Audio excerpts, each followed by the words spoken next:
You are tuned into Conversation with Cardinal Dolan. I'm Father Dave Dwyer. Our next guest is an adjunct professor of classical languages at St. Joseph's Seminary here in New York. He also serves as religion editor of the University Bookman and is the author of Steadfast in Faith, Catholicism and the Challenges of Secularism. He joins us now to talk about his latest book, Jerome's Tears, Letters to Friends in Mourning. Welcome back to Conversation with Cardinal Dolan, David Bonagura. Thank you, welcome Dave. back. Dave, welcome back. Actually, your full-time job is professor at Regis High School. That's correct. Yeah. Teach Latin there, freshmen, sophomores, and seniors. Yeah, and you've been there quite a while. 10 years. Because we've had him on the show before. He's a great author and a Latinist in classical languages. Correct. Yeah. I am so happy. You know, I congratulate him that some of our Catholic schools still have Latin. Do you have Greek as well at Regis? We do not have Greek. So you have Latin. Just all right. Latin. Way to go. You know, thank you for the book, Jerome's Tears. I often quote Padre Pio. We just had his feast day. So a little boy, you've heard this story before, a little boy said, Padre Pio, what language does God speak? And Padre Pio says, he speaks two languages, silence and tears. Silence and tears. And you've picked that up. So St. Jerome wrote a lot about tears, huh? Jerome wrote, we have surviving 123 letters. And we say letters, we really mean essays. They're of some length. They're meant to explain Where are something. they There's a mostly? thesis. They span the gamut of things like exegesis of Scripture. To I mean, where are these letters located? The originals? The originals are in the Patrologia Latina, in the columns of Latin, that Okay. in the small font that was put together in the 19th century, which is what I used as the basis to translate this book. Yeah. So he has all these different categories of subject matters of letters, and he wrote 10 letters of consolation that are just beautiful. And I was doing from a grad school project years ago, and I said to myself, this would be cool to put this into English in a single volume. Would these have been responses from St. Jerome to people that had written him for consolation? These are to his friends, some whom he knew when he lived in Rome for many years. Others there's one to a woman, Theodora, whom he never met. Her husband was supposed to come see him to talk about the Scriptures, and he died suddenly from Spain before he was able to make the trip to the Holy Land where Jerome lived. And Jerome was so moved by that, he wrote a short little letter to Theodora, thanking her for her witness and for her husband's witness, and encouraging her in her new life of widowhood. My, oh my. Would most of them have been reflections on biblical wisdom and teaching to console somebody, or does he kind of get sometimes a little more psychological? No, he's not a psychological guy, Jerome. He's very tough, in fact. He gives encouragement in the hope of the resurrection and does it with tons and tons of scripture quotations. It's really amazing. Old Testament, New Testament, every paragraph of these letters, tons of references to scripture. They just flow. And it's really extraordinary how he can do that. But at the heart of it all is the resurrection of Christ. So that's the reason for our whole. It's very interesting. I was mentioning to Father Dave yesterday. We had a back-to-school day for our teachers, and it was very good up at Iona. And our new superintendent of schools, Sister Mary Grace Walsh, a wonderful woman. She's brand new, so it was her first time speaking to the teachers, and she was the closing. And at the end of her talk, she said, I have some sad news.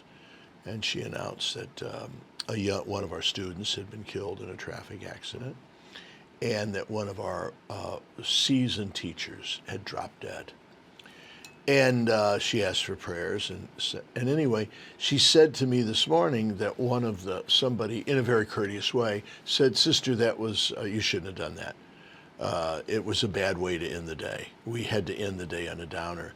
And Sister said, for a believer, speaking about death and resurrection is always timely and appropriate.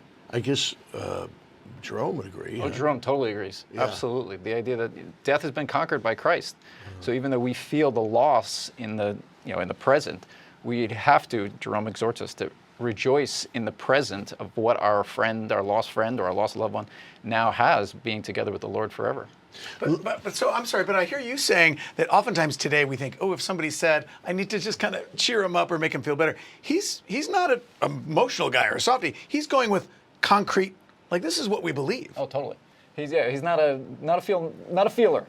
He's this is the Lord. And not only does he point to the Lord as the consolation, he also pretty strongly exhorts his recipients I don't want to use the term move on, but to say like, you now have a new, he does say this, you now have a new opportunity with this person no longer here.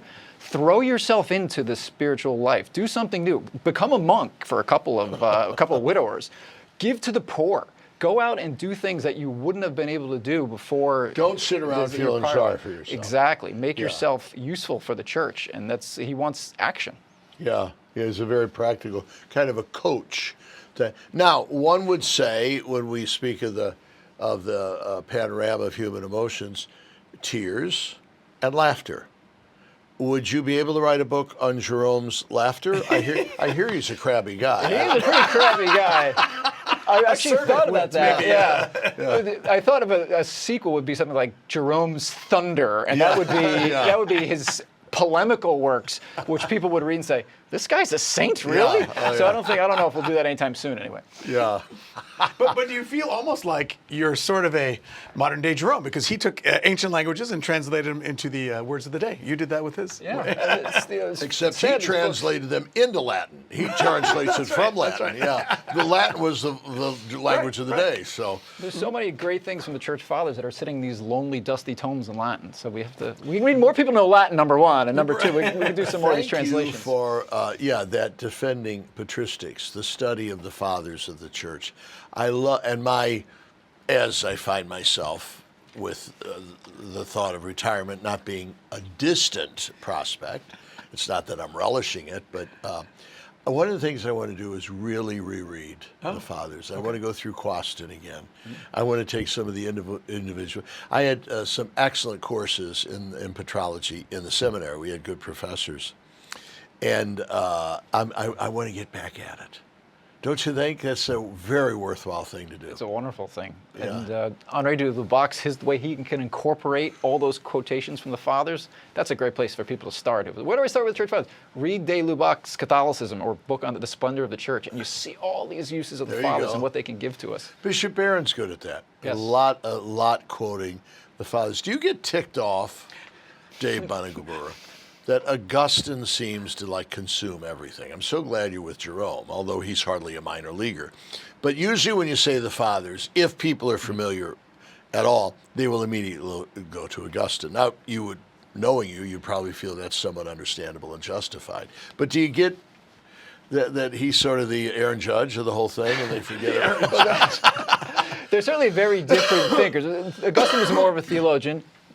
Jerome was an exegete, but one thing that we have that's not in this volume are letters, personal letters from back and forth between Jerome and Augustine, and it's some of the hardest Latin I've ever seen. Wow. It's really neat. And Augustine, in a first letter to Jerome, calls out Jerome and says, don't bother translating the Old Testament from Hebrew. We have the Septuagint. We don't need your translation. Stop.